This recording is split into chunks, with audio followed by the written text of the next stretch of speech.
Hello বন্ধুরা, কেমন আছে সবাই? তো বন্ধুরা, প্রতিদিনই আমি সন্ধ্যায় কিছু না কিছু নাস্তা বানিয়ে থাকি। তো আজকেও ঠিক তেমনই। আর আজকে তো দোলযাত্রা, তো যাই হোক। আর এই দোলযাত্রায় আমাদের কালো সূর্যের জন্য কিচ্ছু করতে পারিনি, তো যাই হোক। আজকে এই দোলের দিনে আমার শ্বশুরবাড়ির নিয়ম হচ্ছে সুজির পায়েস রান্না করা। আর তাই তো সন্ধ্যায় আমি সুজির পায়েসটা বানিয়ে ফেললাম ঝটপট করে। আর সুজির পায়েসের সাথে লুচি না হলে হয়? তোমরাই বলো বন্ধুরা।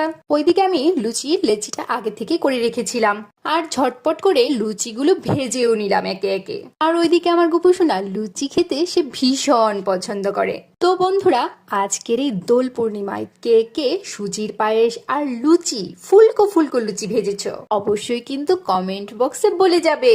আর ওইদিকে আমার একে একে সবগুলো লুচি ভাজা হয়ে গেছে। পুজোর দিনে পুজোর আয়োজনের মতো খাবার দাবার না হলে চলে।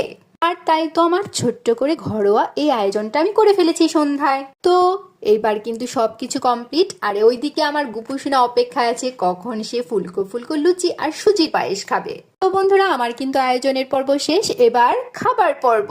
তো সবাইকে আবারও দোলের শুভেচ্ছা, হ্যাপি হোলি।